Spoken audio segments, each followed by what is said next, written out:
we talk about this all the time, that like punk rock saved our lives. Like, I Yeah. mean, the being involved in that community showed me that the world was much bigger. Hello, friends. Welcome to Mostly Harmless. I'm your host, Damn it, Damien. Buddies, welcome to this very exciting episode of Mostly Harmless, because this week we're hanging out and I'm chatting with my dear old friend, Miss BREA GRANT. Now, BREA GRANT is a woman of many talents. She has so many talents. I'm going to read off my list to make sure I don't miss any. First off, BREA is the co-host of the Reading Glasses podcast, a wonderful podcast about all things books. BREA is the writer of this here graphic novel, Mary, The Adventures of Mary Shelley's great-great-great-great-great-granddaughter. BREA is also the writer and director of 12-Hour Shift, out now on Blu-ray and DVD and wherever you buy your films. The film stars Angela Bettis. You may remember her from the film May. It also stars David Arquette, who you may remember from his best film, Ready to Rumble. What else is on the list? Oh, here's some other stuff you might know. BREA was the writer and star of the upcoming Shudder original movie, Lucky, coming out, I believe, next month. BREA was also on season 3 of Heroes. She appeared on a few episodes of Dexter, and you probably know her from Rob Zombie's Halloween 2, where BREA played the character Maya. But of course, I'm always going to remember BREA as the drummer for Junction June. It was an all-girl punk rock band that existed in East Texas. I knew BREA some 20 years ago. I used to write about her and her band for my punk rock zines and for my websites. We got to be pals. Unfortunately, we kind of lost track. I hadn't talked to her except for the occasional email, tweet, or Instagram message. Needless to say, I was pretty nervous going into today's chat. To me, I mean, I didn't go to my high school reunion, but it felt like what you probably feel like when you go to your high school reunion. Is it was just a big ball of nervous and energy and excitement. And would she remember me? Would she make fun of me? I didn't know what to expect, but buddies, there was nothing to worry about. Other than me being a weird ADD kid who just talks way too much, we had a real fun chat. It was really great to catch up with her. This is way more of two friends reconnecting and reminiscing than an interview. So if you're looking for an interview, you might be in the wrong place. Today we're going to be chatting about that very special time in our lives when we were growing up and hanging out in the East Texas punk rock scene in the 90s. It's so weird that existed there. And we talk about how those days, those early punk rock DIY roots still play a role in BREA's life today. We talk about a lot about 12-Hour Shift. We have a real good, fun, free-flowing chat. Buddies, if you like what we got going on, please subscribe here on YouTube. Easiest way to support the podcast. We're also available wherever you get your podcast. iTunes, Stitcher, Spotify, wherever. MostlyHarmlessPodcast.com. Buddies, I'm going to ramble so much more. Normally, I cut a lot of myself out of this podcast. But today, chatting with BREA, she encouraged me to keep myself in, keep the weirdness in. And really, man, I just had a whole lot of fun chatting, catching up with my old friend. And it was good reminiscing about those the special times in Longview, Texas. So, buddies, rambled enough. Let's go chat with BREA. I just got here and I'm about to work a double. Someone expired in the ICU.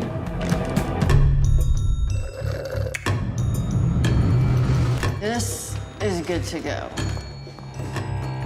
Is this a joke? If I don't bring him a kidney, I'm dead. I'm just gonna have to solve this myself. I'm not leaving till you give me a kidney.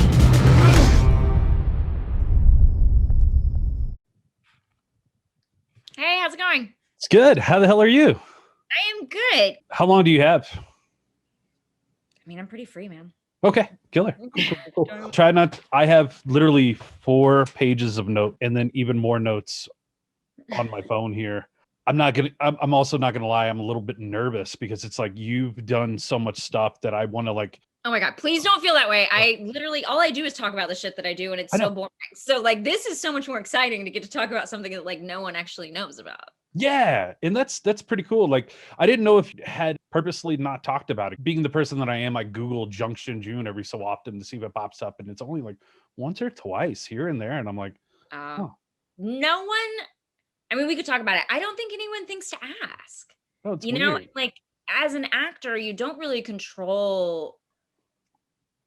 We should talk about this because actually, like, I have opinions about why I think people don't ask me that, like, as a like an attractive blonde woman. I think that they just assume like a certain background or something. I'm not sure, but like I don't know. No one ever thinks to ask that kind of question. Well, cool. Well, we can just even like we'll just start it. We've already started. Then how about that? Wow, here we are. Hey guys, I'm so sorry. I'm nervous. You shouldn't be. You've known me forever. Like this is. I know, but also at the same time, it's like I feel like if I do a bad job, I'll let you down. I'll let myself down. You know, it's that anxiety that gets in your head as a creative, which I'm sure you very well understand. Again, it's weird doing this online because like in person, like I can feed off your energy, you can feed off mine, and said my energy is just bouncing back and forth. Dude, I will tell you, I was in a writer's room over the summer, and it was a Zoom writer's room. And I feel like I did not get to know any of the writers in the room because you don't feel each other's energy. And it's weird because like in a writer's room, you're very personal and you talk about your personal experiences. And I know all these things about them, but I don't feel like I know them, which is so weird. Like, cause there's something about human connection that doesn't translate to Zoom. But we're lucky. We knew each other once upon a time in a land called West Texas, East Texas. West I Louisiana. grew up in West Louisiana. You grew up in East Texas. Correct. Yes. Well, man, what a small, crazy world. What a weird world.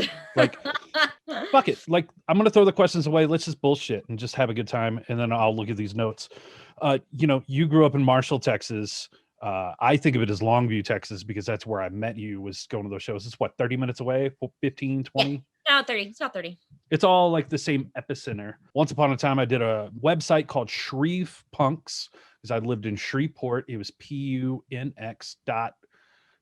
It was on tripod.com. That's how old I am. I had an AOL.com. I got to meet you through your band Junction June way back in the day. First show I remember seeing you play was opening for Less Than Jake in Shreveport.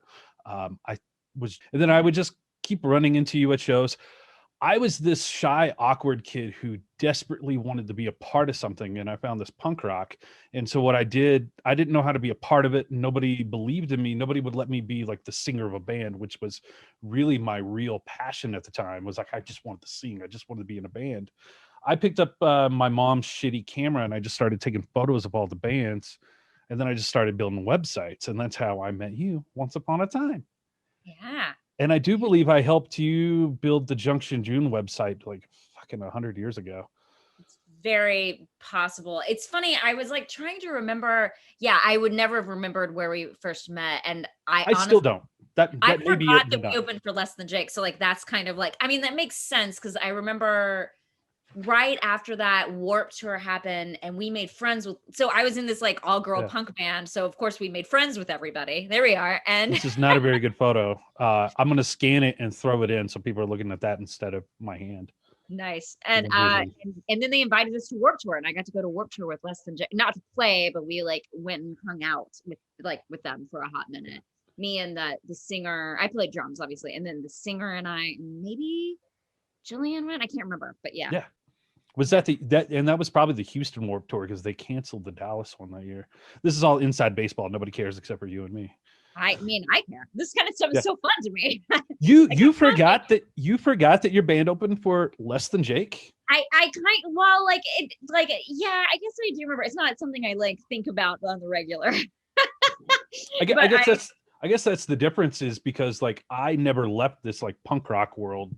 I found my place during that time, and it was like interviewing bands, seeing bands, doing bands, working in venues. So all that is still so like fresh in my mind. But you didn't stick around, but which is fine. Well, I didn't stick around like physically. I didn't stay in East Texas, but I still was doing, I mean, yeah, for sure. Like I moved to Austin and I went to college in Austin and I started doing way more. I still was going to punk shows. I quit playing in bands. Just because when I moved to Austin, I couldn't find anyone who wanted to like play in bands with me. And I realized I wasn't as good as everyone else.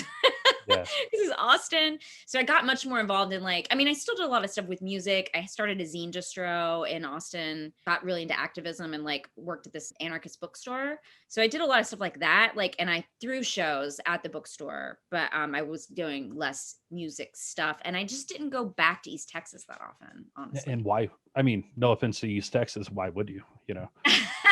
Yeah. I mean, my dad lived there still until like 8 or 9 years ago. So I would go back to see him. But yeah, I didn't have like, I think it's that thing of like, I also like feel like I found my place like in the punk scene, but like I didn't have that many friends in Marshall specifically. I had a couple, like 2 or 3, and most of them moved out. So it was like, it wasn't, my cousins still lived there, but there wasn't like a ton of a reason for me to be back home. Yeah. Well, so let's go back even further. Like, how did you start playing drums? Man, so the one band that you didn't see, Sure. actually, I did a few bands you didn't see, but I was in a band when I was 14 or 15. I was hanging out with these girls, and we all liked like we really loved like new school punk kind of stuff, and we loved ska because it was the 90s. This is embarrassing. I still love ska. Okay, good, great. And so I started this, I was in this ska band with all my friends, and my friend Marissa knew how to play guitar a little bit already. And my friend Cindy knew a little bit how to play bass, and we didn't have a drummer. So I was like, well, I guess I'll learn to play drums. And that was like it was just sort of like, it was we knew we needed a drummer. And so, and then this girl Colleen sang, and we were in a band called Shut Up and Dance, which is a fucking great ska band name. Yeah. When was that? Do you remember? I was like probably like 15, 16. It was right before I was in Junction June. So it would have been 95, 96.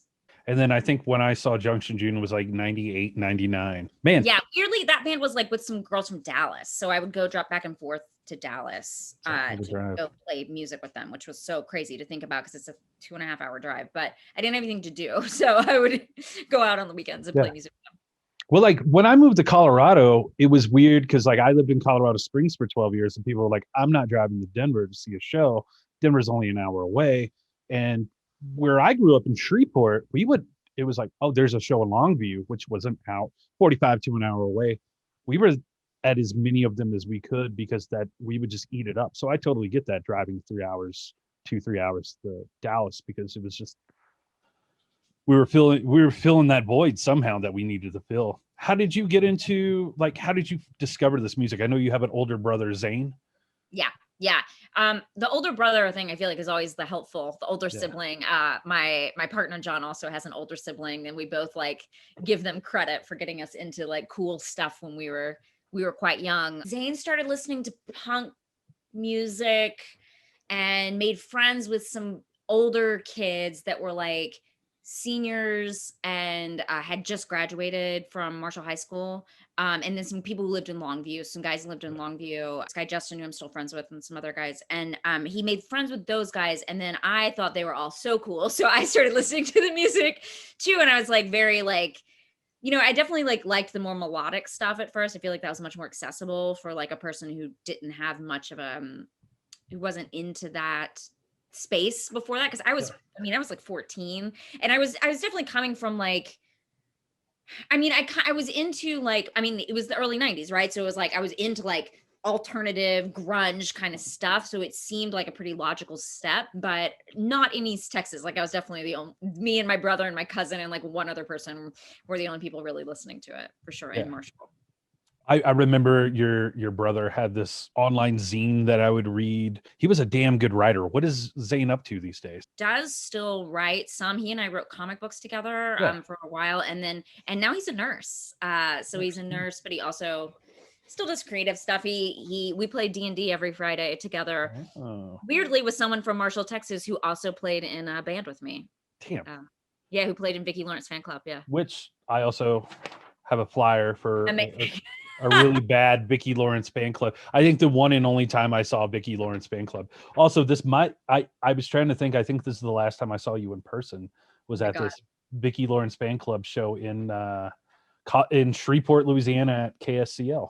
Oh, nice. Yeah, Mark Woods and we all play D&D together every Friday. Yeah, that's wild. And he still plays music. And it's so weird because it's like in some ways yeah, I mean, I still am so surrounded by music in so many ways. So it's Yeah. like such a weird, yeah. Anyway. Well, and then, I also have a flyer of Junction June playing with the paper chase. I sent you a copy of this one, I Yes, do I know. I believe. love that you sent me the copy of this. Yeah, Uh, amazing. Who my else is room- on that flyer? It is the paper chase, Junction June, a band called Flushed Out. They were from, I want to say Nashville. It was Natchitoches, Louisiana. I don't remember the other two bands, Gooder and 12 Gallons. No clue. So, I have this great idea. I watched 12-Hour Shift last night. I loved it, by the way. It Thank was you. wonderful.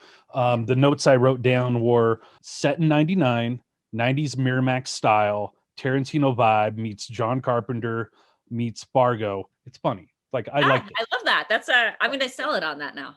Please. It reminded me of a 90s movie. And it even more important, like, because we grew up in the South, it reminded me of those people that I grew up with. And I don't want to get into the movie yet, but I still want to just tell you that I really, really enjoyed the hell out of it. Being in a band, playing drums. Here's what I remember of you, is I remember you as this short, small, spunky, energetic, confident young person. Yeah, I just remember this great sense of confidence you had in yourself at that time.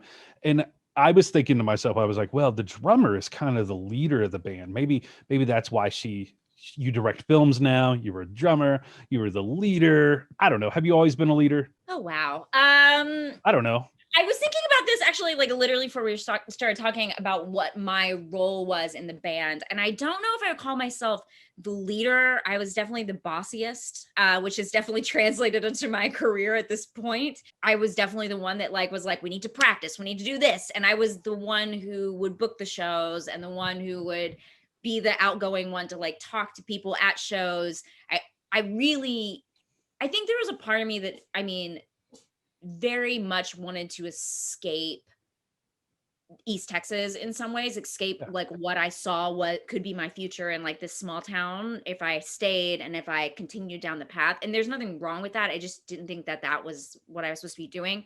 And I saw the outlet. And John, who used to play in the paper chase and is, makes music now. We talk about this all the time, that like punk rock saved our lives. Like, that being involved in that community showed me that the world was much bigger.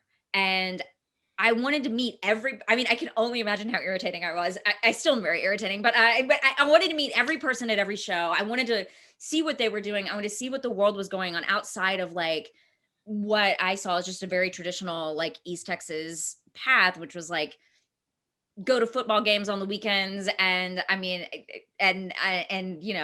get married, have kids, settle down in a house in Marshall and like work at the bank. Like that could have been my life and I probably would be happy and fine with it. But I just felt like there was something more. And I felt like that for some reason there were people who were doing interesting things and I needed to meet them and know everything about it. And so I think maybe that's why I pushed so hard. Yeah, it's funny you thought of me as competent because I feel like I had no idea what I was doing. Yeah. Well, and that could be because I was such a shy young boy, but again, like it was that confidence and that personality, and it's cool to hear that those traits you're still bossy, you're still running around, you're still making things happen for yourself. It's pretty cool to see all those trends keep going and aligning themselves that way. Yeah, well, it's weird when people like us, like it's interesting to be involved in like a punk community in a place where like it's not the norm, right? Right. Because I think you're searching for something.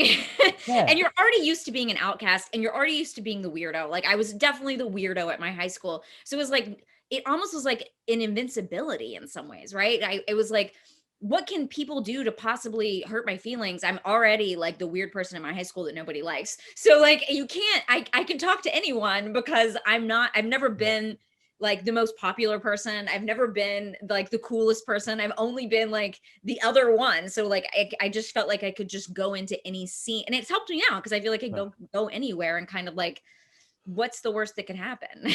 Brea, you just put out this wonderful graphic novel. I did, yeah. Mary, I loved it. I still want to talk about punk rock, but I think we're at the right place to talk about this quote. I wrote it down because I feel this way every single day I wake up. It was a quote said to Mary. It is, haven't you ever wondered what it is you're really supposed to be doing? Like, I think that every day. I'm like, that's why I started this podcast back up, is because I'm like, what am I supposed to do with my life? So, it feels like you're still exploring those ideas yourself as well. Yeah, for sure. I mean, I had like such a weird trajectory in so many ways. Like, I went to college, I went to graduate school, thinking I was going to be a professor. I have a master's degree in history, thinking like, oh, this is what I'm going to do with my life. And then along the way, I always felt like, well, I really do I wanted to always make movies. I wanted to make TV, and I never explored it. So I just moved to Los Angeles, and I was like, fuck it, I'm going to see what happens. I moved out here with the idea that I might be an actor, I might be a producer. I wasn't sure. And then acting took off for me in like a big way. I went down that path for so long, and I had so many people around me who were really encouraging me to do that, which was fine. But I never felt totally satisfied with it. I feel like I went home every day being like, cool, and I was like, I feel like there's something more to offer the world. And what I've been saying in the last couple of years, because I feel like people are like, because I am still acting, but I'm definitely doing more writing, I'm doing more directing, I'm doing more things that I think bring out the side of me, the organizational drummer side of me, if you will. That really, I don't know, they bring out better sides of me. Because I think everyone has seen a lot of my face, but I haven't got to show the world like what's in here as much. And I mean, I don't want to keep bringing it back to that, but it's like, because you know that about me, and it's funny because you were like, you never talk about being like being a punk rock kid and stuff like that. And it's just, it never comes up. No one thinks to ask me, but it's like, that's the girl that I look at and I'm like, I want to make sure I'm making her proud. I want to make sure I'm like the confident, spunky drummer for every situation. And I feel like there have been times, I'm almost 40. There's been times like in the last, 20 some odd years, 10, 15, whatever, however long I've been doing this film thing, that I've like lost my way, and I've found that like, it did become all about like what I looked like, or it did become all about like very superficial things. And I think I always end up returning to her and being like, no, I want to be that girl. Like, that's the girl that I'm the most proud of, is the girl who's like, you know what? I'm going to learn to play drums so I can start a band. Like, who does that? I mean, a lot of people did, but not many women in the 90s. I've watched what you've done over these years. Particularly, I remember watching that episode of Heroes where your face pops up, and I'm like, well, I think I saw your name in the credits first and was like, what the hell? Yeah. But it's been really cool to see what you've done. And honestly, like this should have been your year. Like, I'm so upset for you and so many other great people. Like a great graphic novel, a great movie. You were in Fangoria, which I happen to have here. You've done a whole lot of cool stuff. Do you think that kid, that 20-something-year-old kid, is proud of you now? God, I hope so. And it's less about like the creation or even the like final product in some ways. Like, so weird. Like, I definitely, like, when I finished my movie, I was like, I'd be fine if no one ever watched this. I mean, it'd be a bummer, but like, it would be fine because like, I feel like I did the thing which I was setting out to do. Like, I accomplished it in the way I would be happy with it. I mean, I think it's less about the final product and more about the like way I am on the way. And I want to be like a brave person making like bold decisions and things that make sense for me. And not like, I don't know. It's very easy to fall. I mean, I live in Los Angeles. I work in Hollywood. It's very easy to fall into like this very specific way of doing things. And I think as long as I'm doing things that I can be proud of, I don't know if she'd be proud of me. I think she would be. I hope she would be. Does it top opening for less than Jake? That's the question. No, I would say you've topped opening for less than Jake. Didn't you guys play with the Ataris too, or did I make that up? That's the one I remember, because that was like a big thing for us. I think that was before Less Than Jake, but I can't remember. I can't remember either. I mean, I remember that one. Maybe that was one of our last shows, I think, was the Ataris. I completely can't remember. I don't know. There was just something magical in the water of that specific time, that specific place. When you look back on those Longview days, what do you remember? Or Marshall days? I'm sorry, but in my head, it's all Longview days. It all molds into that one. It was East Texas, right? Because Tyler as well. I don't know if you ever drove out to Tyler. The box. Yeah, I went to the box a few times. Yeah, and even before I could drive, my brother and I would drive out there to Tyler, and all these hardcore bands, huge hardcore bands, Earth Crisis played Tyler, Texas. Like, what was happening? Yeah. That's so crazy. And then you also got all the Austin bands coming up to Tyler. I want to say I saw at the drive-in in Tyler. Oh, I believe you. Yeah, like tons of big, cool bands that are. I saw Alkaline Trio in Tyler, Texas, in the fucking box, that tiny little room. I feel like maybe I saw them there as well. I definitely saw a lot of like very big bands that had no right playing in Tyler, Texas. So yes, all of the East Texas like conglomerate outside of Dallas, because Dallas kind of was its own thing, and I got involved in that scene as well. But East Texas, I feel like, was around before I even started playing music, and then I kind of got more involved.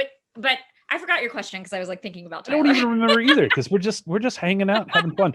I was like, what do you, when you think back on those days? But I think we've already like talked about what we remember from those days.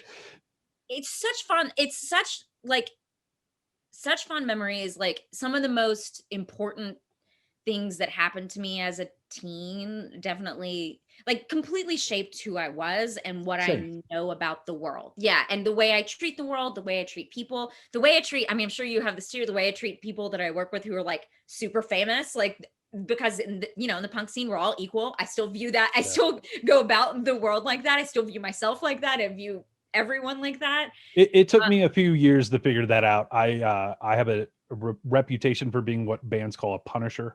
I'm the guy that's like, oh my God, I love your band. I drink a little too much whiskey, and then I tell the bands how much I love them over and over again. Sober me though. Sober me's, I got it. Cool. Yeah, you gotta play it cool. I think it's cool to tell people that you're a fan. Like, I'm big on fangirling to people and being like, hey, just so you know, I'm like a huge fan of your work, because otherwise I feel like I'm holding a secret back from somebody.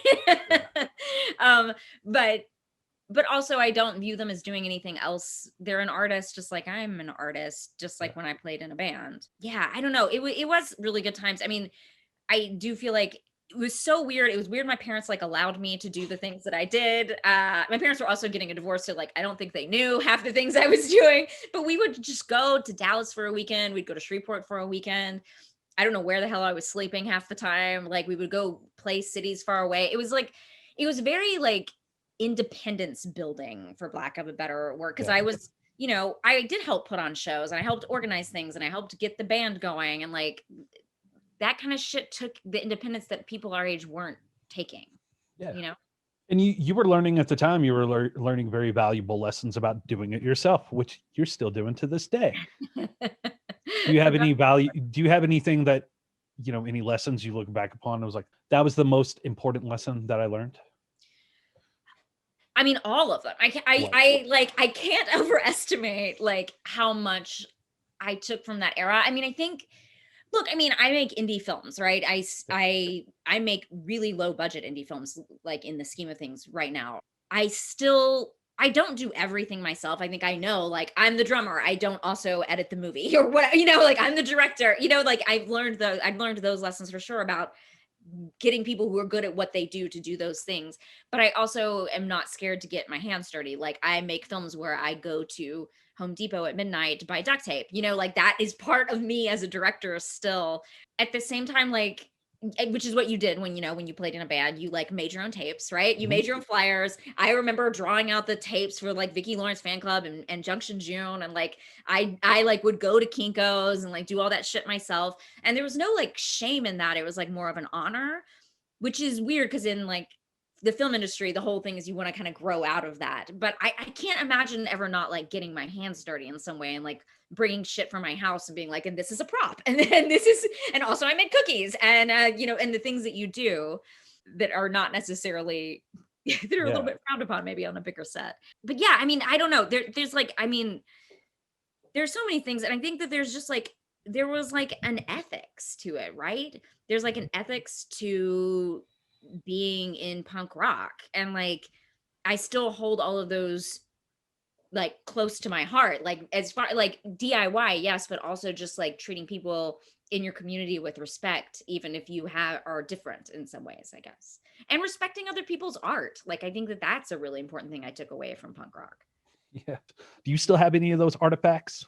I don't have many of them. You sent me the flyer and I was like, oh, this is amazing, because it's like John and I playing together.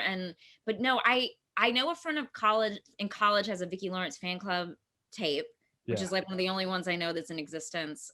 Yeah, I don't have much of that stuff. I'm not even sure any of those bands, like those CDs, or we never made CDs, those tapes were worth holding on to. I feel like it was for me more like, I don't know, what they meant to me personally and the relationships that I made and the way I don't know, learned to be a human.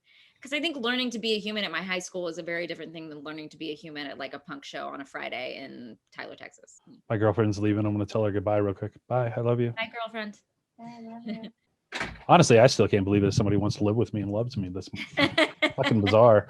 I didn't expect to live to be almost 40 years old, and much less, you know. What were you doing with your life that you didn't think you're going to live to be 40? I don't know. I was just a very depressed kid back then. Still, I guess I still am, but I'm learned how to get around it. I don't know. Did you ever think you'd grow up to be 40 years old? Yeah. Okay, cool. I always thought I'd grow up to be 40. I don't know what I thought I'd be like. I mean, when I was a teenager, I think I thought I'd work in music or something. And then, but I don't know. I always had fantasies of making movies. And like, that was something I wanted to do since I was a little kid. And I did act as a little kid in like local theater in Marshall. And so like, I always had that in the back of my head that was something I might want to do, was to, I mean, doing, you know, a local play is very different, obviously, but I definitely like had that bug or whatever that is of doing something artistic with my life. We were talking about, you know, you're making indie films. It's still DIY. It's still do it yourself. You know, you did the acting thing in front of the screen. Now you're behind the scenes. You're controlling things a little bit more. What is it like to be back there being the puppet master, so to speak? Yeah, it's really different. I mean, you know, in some ways it's really freeing. I think in some ways I'm not like the person who was ever destined to spend like all of their time in front of the camera. Like that just never totally clicked. Like I said, it works better with my personality. I mean, in some ways it's nice because I can control it more, right? Like, I mean, with acting, you're always waiting on the phone to ring. You're waiting to be in someone else's project. You're waiting to make someone else's dreams come true. And like, with writing and directing, you know, even if I am directing something I didn't write, or I'm writing something that I'm never going to direct, like I still get to be part of like the initial creative process. And that is really cool to me. Like to see things like start at the beginning and come into fruition. Like that is like such a, I don't know, it's very cool. I mean, and also it's something I can do every day. I can like I get up and I write every single day, and I go to work every day by writing or whatever.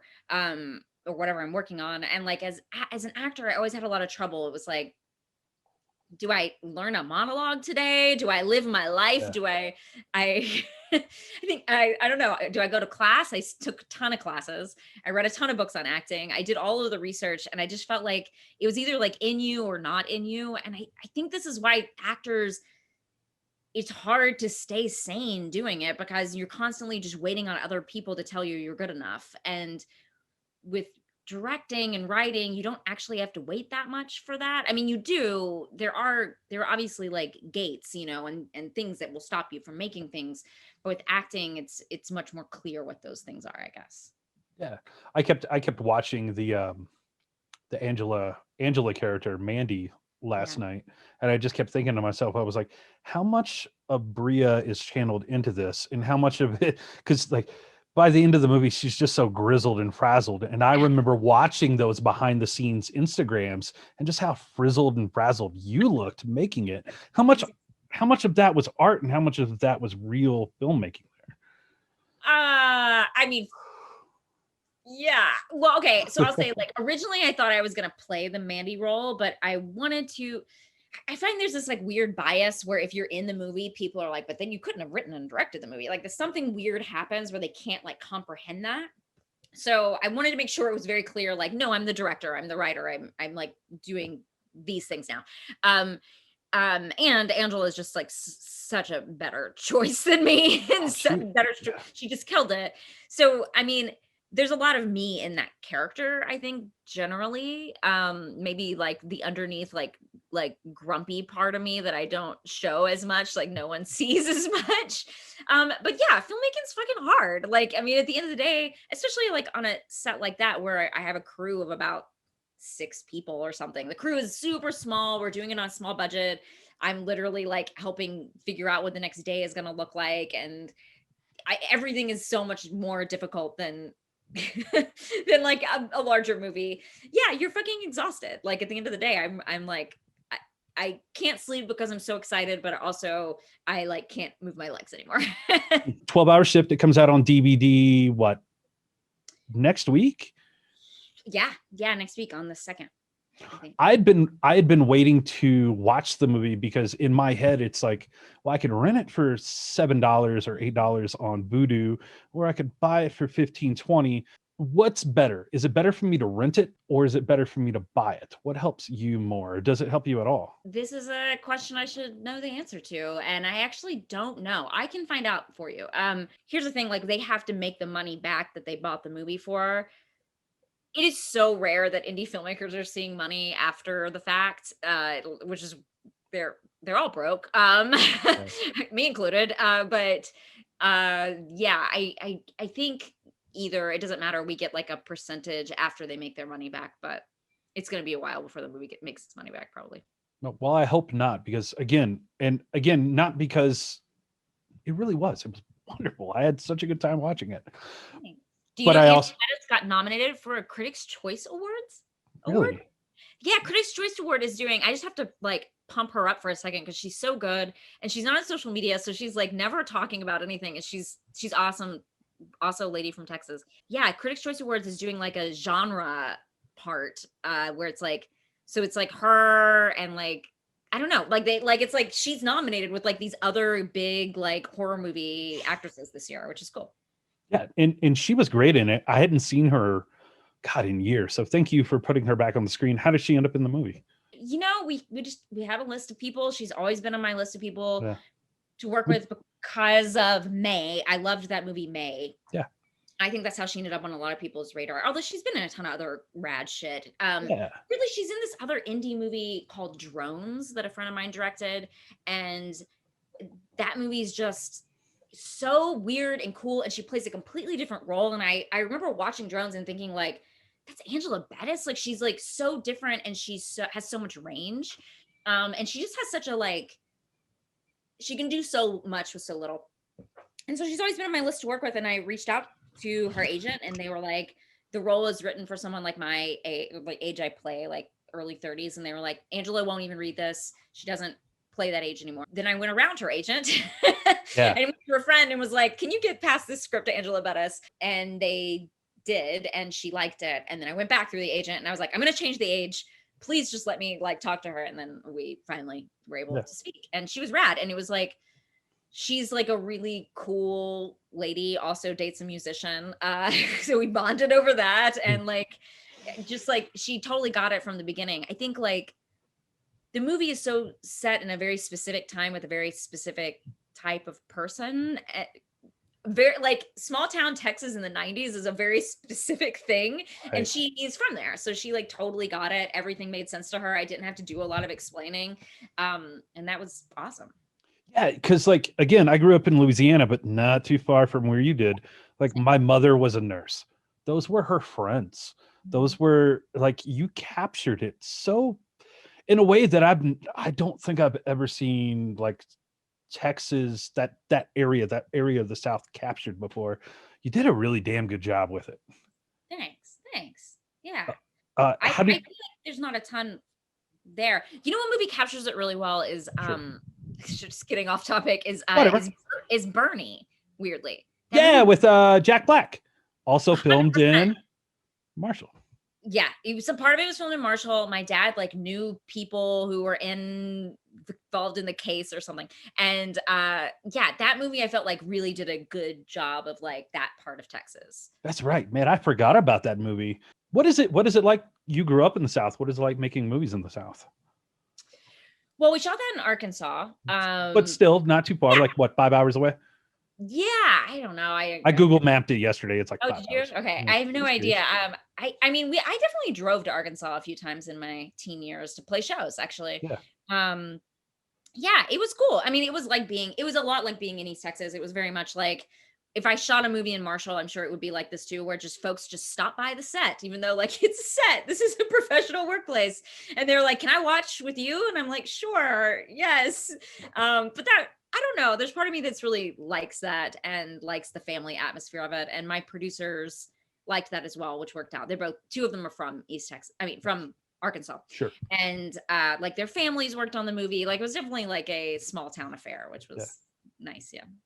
I had right before watching that movie, we watched me and the lady watched The Disaster Artist, which I had never seen. I've still never seen The Room. But man, I can't imagine what's going through your head when you're getting ready to make a movie, because my entire time I would be worried, oh my God, am I making The Room Part 2? What's going through your head when you're making these things? Well, here's the thing, like as a director, you don't get to do it that often. So you're so excited. I mean, for me, I don't know what everyone else is like.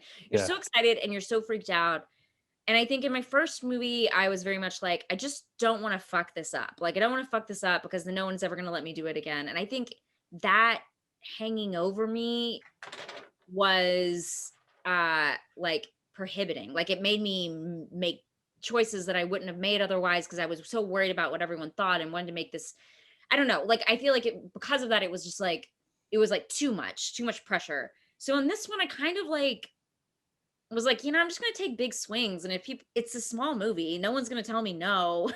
Which is when I make a bigger movie, someone is going to tell me no. So I'm going to take big swings and I'm going to like do stuff that I think is fun and stuff that I think is funny and try to run the set in a way that's fun.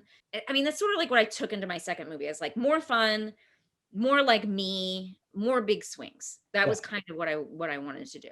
Well, even at one part, it breaks into a musical. That was awesome. Like just out of nowhere. I'm like,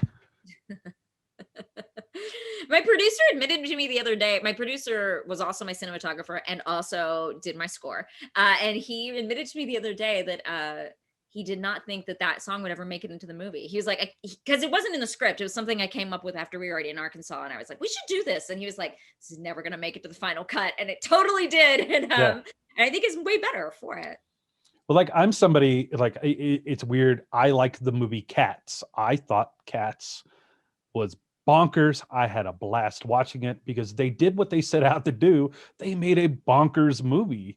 And I think horror and musicals can kind of ride that line because the rules kind of go out the window. So I really like that you combined both of those in 12-hour shift. And I thought it worked. It was, that's the moment I realized, oh, it's okay to laugh at this movie. Oh, good. Yeah. It's supposed to be heightened. It's a heightened version of everything. It's East Texas, but it's East Texas like completely heightened and made comedically broad, like that was the goal.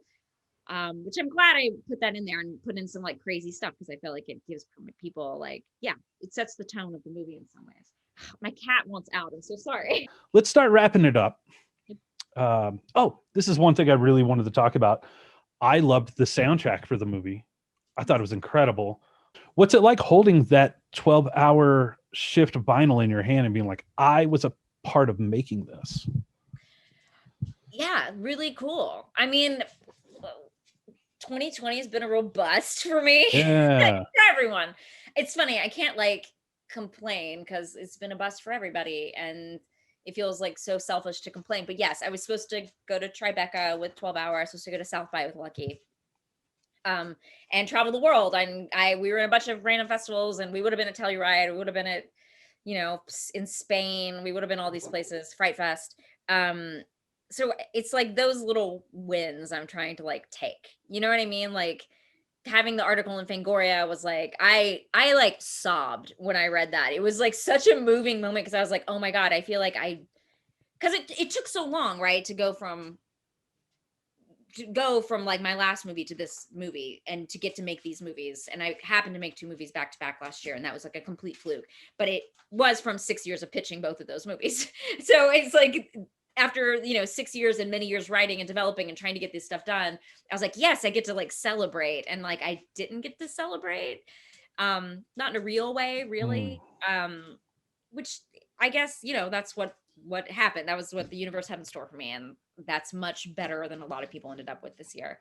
But having that vinyl is rad. Like, so I'm trying to take like these little like, cool, like I have this thing that is like a representation of something I spent years working on, or I'm gonna have like the Blu-ray of 12-hour shift, which is really exciting, or even Shudder showing Lucky like as their secret screening on Halloween. Like Natasha and I were stoked. Like we were like, oh, that's like it's so meaningful, that like just these very small things are really meaningful.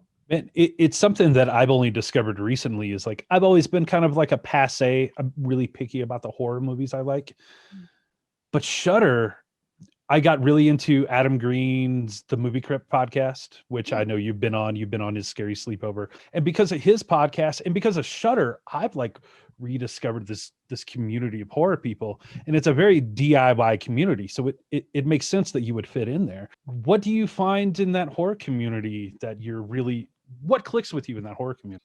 I mean, it's a little bit of the same as like a punk community, is the punk community. Yeah. Like it's a bunch of weirdos and outcasts. And when you get a bunch of weirdos together, they make weird, cool stuff. And I mean, I've always, obviously, like I like art. I've been drawn to art and want to surround myself with artists, but there is something about like more mainstream stuff I'm not as drawn to. I mean, don't get me wrong, I watch a lot of it as well. And I love a lot of like, more stuff on the nerdy side of things as opposed to horror. I love like sci-fi stuff as well.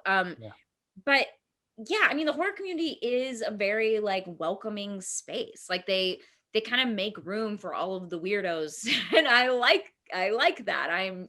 I'm drawn to that. And I don't know if it's because we're all drawn to horror or if it's because I don't know if it's that we're drawn to horror or horror's drawn to us or like what it is. But I think at the end of the day, it's cool people who get involved in it for the most part. I think it's kind of a parallel track because it's people just, you can, like I was saying, you can go bonkers in a horror movie and it's okay. You can't necessarily go bonkers in like a drama. I like that idea. And that's what draws me to more of the horror is that it's bonkers, like Reanimator. Yeah, you can take a lot of risks. You can take risks. You can be political. You can, you can fight for the underdog. I think a lot of the people in horror are the underdogs. They were the shy kids at school. They were the weirdos. They were like whatever, and they've kind of like found this nice community of other people who they relate to on that level. Yeah. It's a nice world, and I will say like, even when I was just an actress, when I wasn't creating stuff, the horror community was really welcoming. Like people always took me seriously. I definitely like had more say as an actress as far as like the roles I took and like what my characters did. Like people were interested in what I had to say as an artist and what I had to contribute, not just like wanting to put my face on there. It's one of the few genres that as an actor you can go in and have very few credits and like start off and then people take you seriously. And it's one of the very few genres that a lot of the movies are female led. And like, so I think for like actresses, it's also just a great place. I have like this very loyal, nice fan base of people who like support everything I do, even as I transitioned into writing and directing more.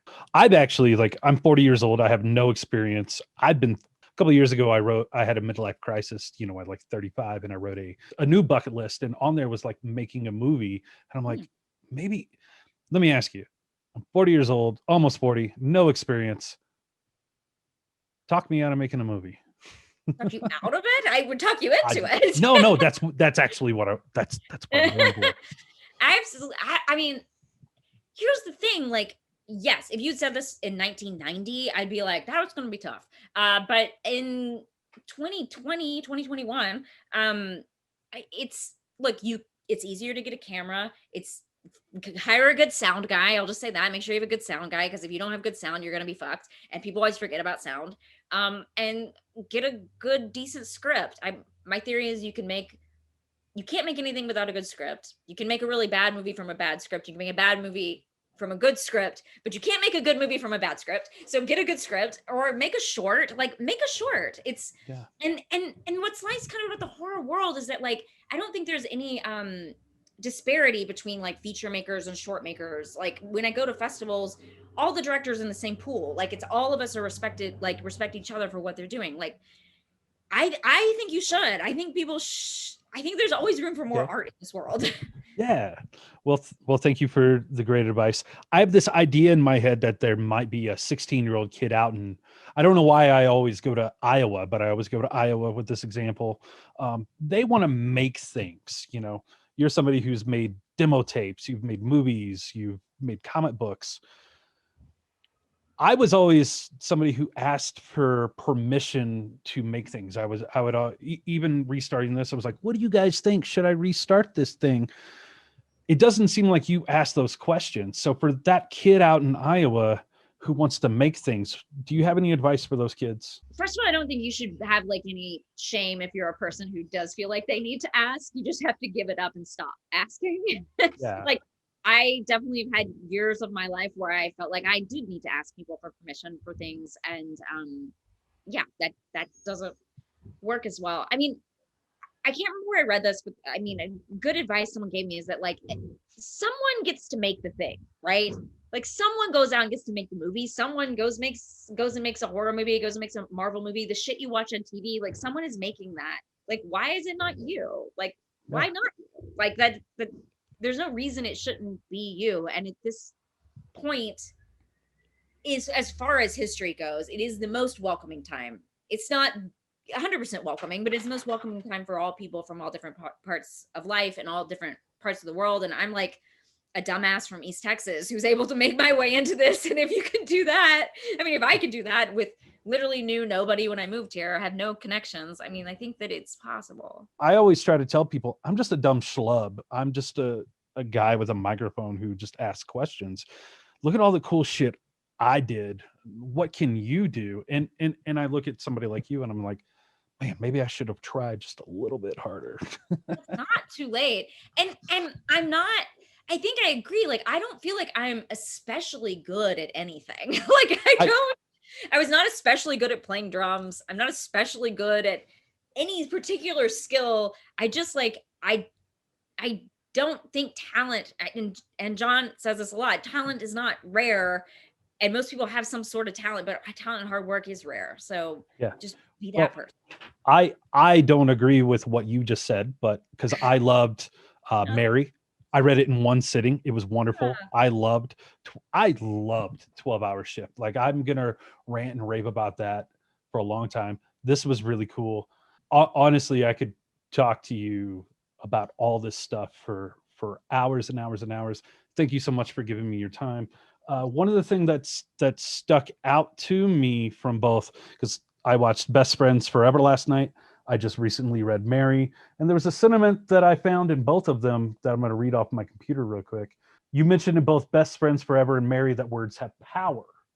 That's something I found as well in my writing. I write a lot about my depression. I write like short essays, but if I just save them to my computer, they don't do anything. But when I release them out to the world, they have this cathartic energy. So I want to know what kind of magic do words have for you? That's a good question. I mean, it's funny. I will say, like, I'm a big journaler and no one does read that, but I do feel like the things I discover and feel in my journals is like some of the most important work that I do. Yeah, it's a little bit my therapy. I also go to regular therapy, but it is also journaling is one of my therapies. But I mean, as far as like the stuff I put out into the world, yeah. I mean, look, as far as like the media that I consume, the things that I love in life, they have an element of like escapism and optimism and like the world is bigger than your backyard kind of feel to them. And I think for so many years, I only got that through reading books and watching movies. And as a teenager and as a kid, that was like how I understood that the world was bigger and that there could be more things happening in the world. And so I think now I sort of strive to create those worlds and I try to do that with words. Yeah, I mean, that's where I would start. But I think, I mean, there's so many ways I think in which that like is such an important thing to say, you know, my love language is words. Yeah.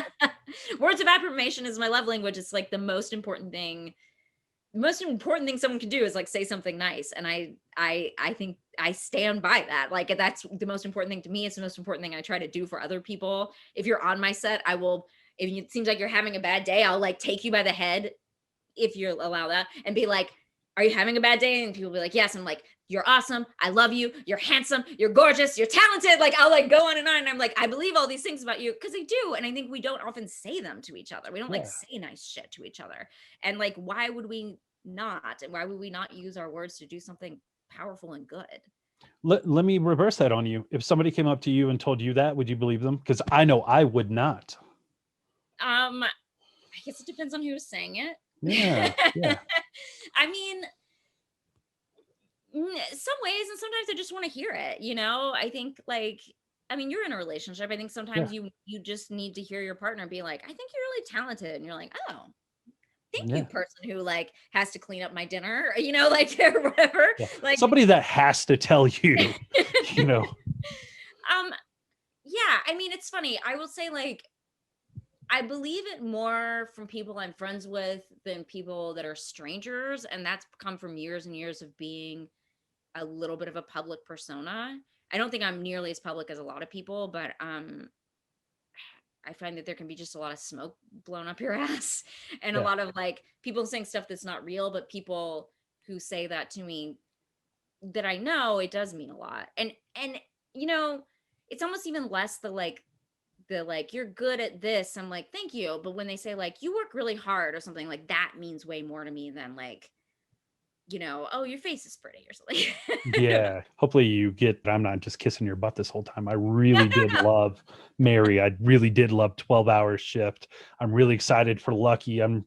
I watched After Midnight. Oh yeah. I watched that this afternoon. Wonderful, man. Oh like, so it's, I'm very proud of that one. I want to like plug it. If people haven't seen it, it's a brilliant script. I think that movie is like one of my favorite things I've ever done.